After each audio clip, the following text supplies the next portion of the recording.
Get out, you lowlife. We don't need uneducated trash polluting this family. That's what my father screamed, veins bulging, voice cracking, as he pointed to the door like I was filth. My mother stood behind him, arms crossed, nodding. No hesitation. No remorse. My name is Camille, and from wherever you're watching this, stay with me.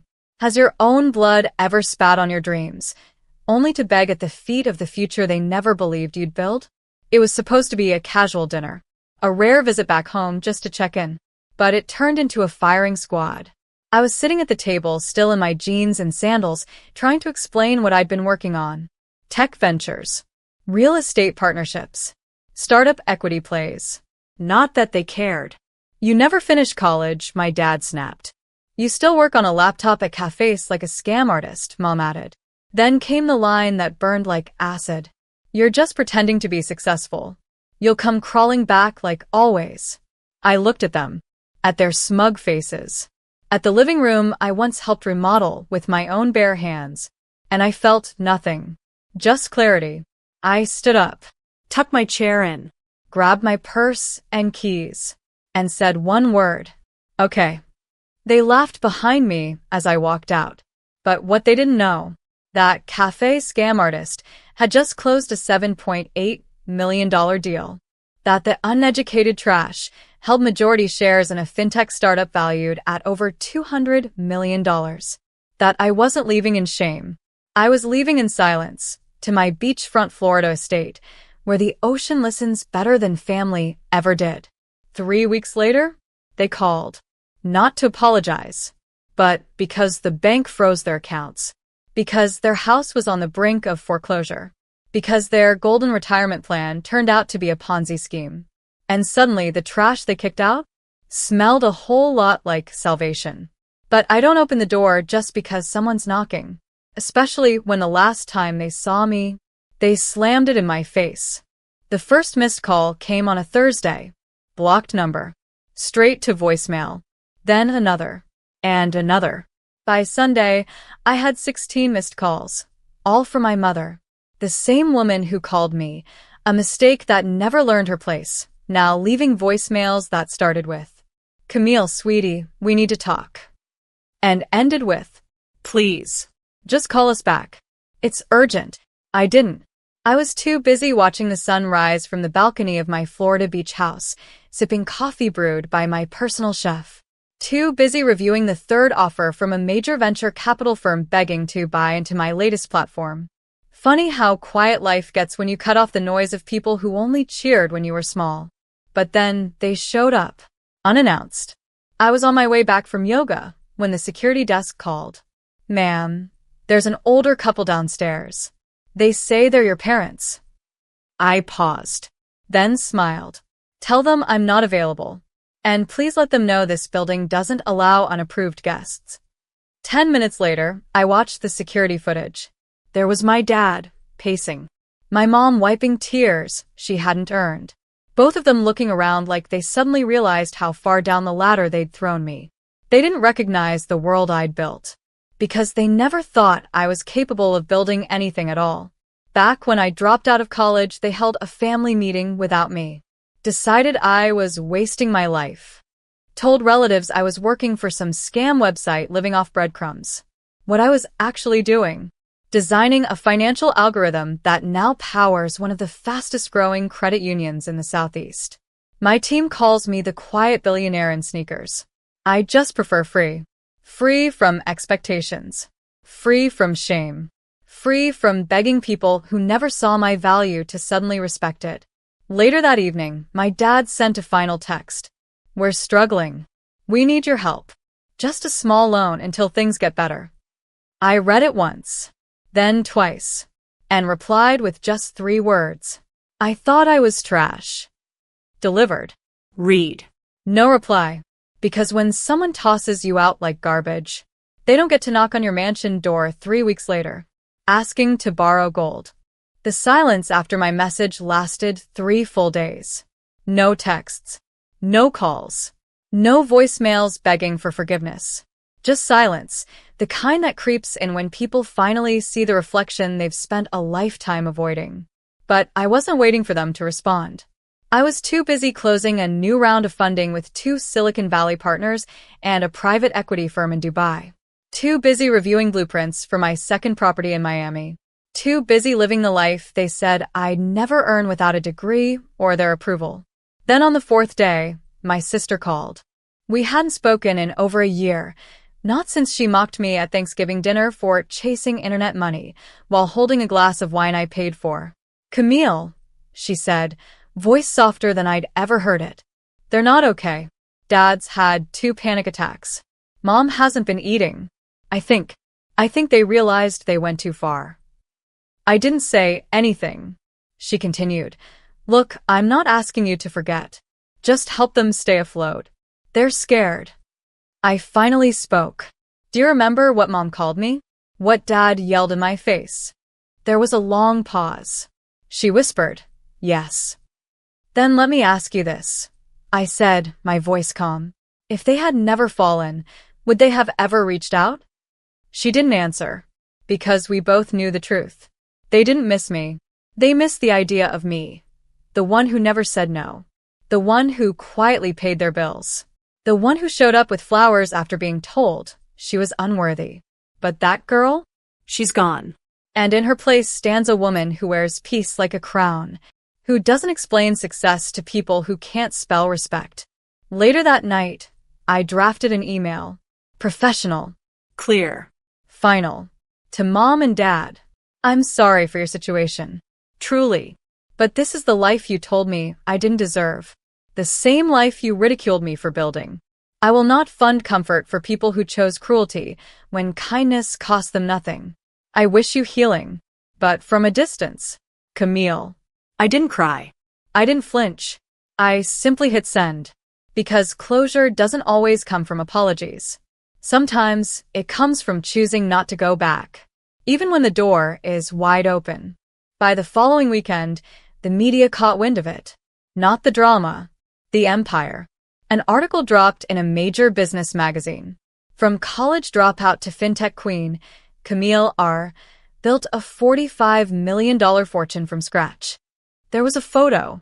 Me on the balcony of my beach house, barefoot, wind in my hair, holding a coffee mug that said self-funded. The story hit like wildfire. Within hours, old classmates messaged me, former bosses, even 2 ex-boyfriends who always believed in me suddenly wanted to grab coffee. And yes, my parents saw it. I know because my sister screenshotted their group chat. Mom had written, "She's embarrassing us publicly. This is unnecessary." Dad replied, "She's doing this for attention." Always was a performer. There it was. Even now, after all their cruelty, after seeing the world applaud the daughter they tossed aside, they couldn't bring themselves to say one word. Proud. But I didn't need it anymore. Because the world didn't validate me. I validated me. That Sunday evening, I hosted a small celebration. Just 10 people. Investors who bet on me when others laughed. Friends who stayed when families slammed doors. We toasted to building something real. To outgrowing the rooms we were told we'd never leave. To surviving the guilt that so many daughters carry when they succeed without permission. And as the sun dipped below the horizon, someone asked, "Camille, would you ever forgive them?" I paused. Not because I didn't know the answer, but because it deserved to be said slowly. "I already have," I said. "But forgiveness doesn't mean access." They all nodded, because they understood. Forgiveness is mine to give. Reentry is not. Later that night, I got a new text. Blocked number. No name. Just this. "We saw the article. Can we come see you?" I didn't reply, because they didn't want to see me. They wanted to stand beside the success they never believed in. And I had no room at this table for people who laughed while I built it. Monday morning, my lawyer called. "Camille, we've been contacted by your parents' financial advisor. They're asking if you consider a loan to help cover their property taxes. Apparently, they're about 6 months behind." I let the silence hang. Then I said calmly, "Send them my rates. Business only." He chuckled at first, thinking I was joking. But when he realized I wasn't, his tone shifted. Understood.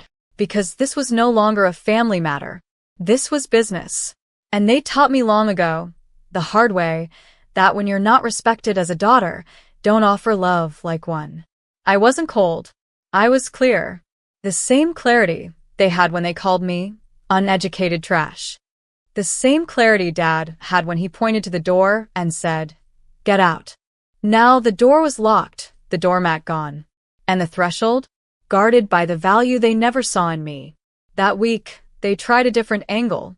My aunt reached out. She said, "Camille, honey, I know they were harsh, but they're old school. They didn't mean it like that." But they did. Every word, every insult, every look of shame when I said I wasn't going back to college. Every eye roll when I mentioned I was coding. I remember once, Dad told a neighbor I just does internet stuff. Probably a glorified receptionist. That receptionist now owned 2 corporations, 12 rental units, and 4 trademarks. And the trash they threw out now had trash bins worth more than their mortgage. Still, I told my aunt politely, I've forgiven them, but I'm not responsible for them. And that was the real line in the sand. Because people like them, they confuse access with love. They think being family means I owe them support, even after they offered none to me. But my support isn't free. It's earned. And they never made the down payment. Instead, I made one on a second beach house in Destin. Fully furnished. Ocean view. Paid in cash. Because while they clung to pride, I invested in peace. And peace? It never calls you lowlife. It never kicks you out. Peace welcomes you in. Only if you remember who you had to become to afford it. By Friday, the desperation turned performative. A handwritten letter arrived in a padded envelope. No return address, but I knew the handwriting immediately, my mother's. Curvy, careful, and always 2 sizes too big. It began with, "Camille, we made mistakes. We just wanted better for you." And spiraled quickly into emotional landmines. "We were scared. We didn't understand your choices. You used to need us. We weren't ready to need you. Can't we just start over?" No mention of the words they used. No ownership of the damage. Just soft nostalgia and veiled guilt. At the bottom, a single line written in trembling ink. "We'd like to see the beach house." Of course, because that's what it was always about. Not me, but what I had. Not love, but proximity to the life they never believed I could build. I folded the letter in half, then in half again, and dropped it in the shredder. Because here's what they didn't understand. You don't get to disown someone and then demand a tour of the palace they built from the rubble of your rejection. They had a daughter. Brilliant, loyal, quietly fierce. And they threw her out with the garbage because she didn't fit their definition of success. Now she was on Forbes 40 under 40. And suddenly they remembered her name. But I wasn't Camille the desperate anymore. I was Camille the decision maker. And my decision was this. No visits. No tours. No second chances. Instead, I called my assistant. Schedule the photo shoot at the new property. Coastal, sunset, clean minimalist style. And tell the reporter, yes, I'll do the cover interview. Because if they were going to see me now, they'd see me from a distance. No begging. No performance. Just truth, wrapped in designer linen and glass walls. And when they scroll through those photos, when they squint at the life they were too blind to believe in, they'll see exactly what they missed.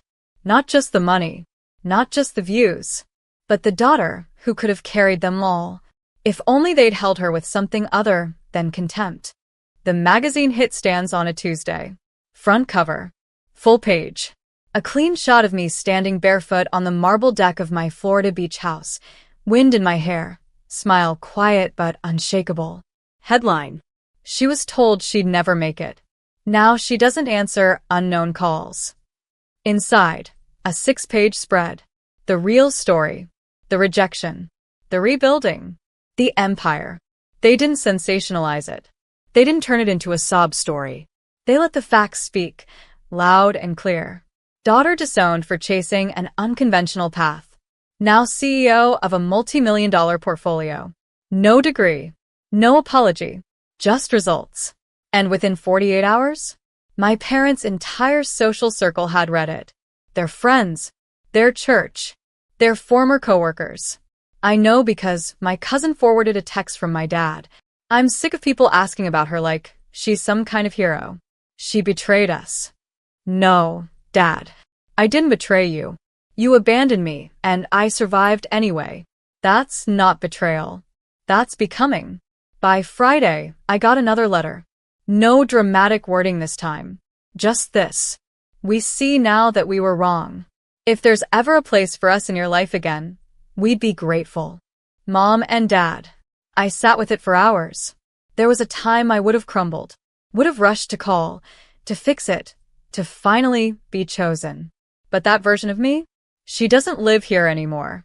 I don't need to be chosen by people who couldn't even recognize me. So I wrote a response. Not to reopen a door, but to close it properly. Dear Mom and Dad, you taught me what it feels like to be unwanted, what it means to be discarded. And in doing so, you taught me to build something no one could take from me. I forgive you. But forgiveness does not include access.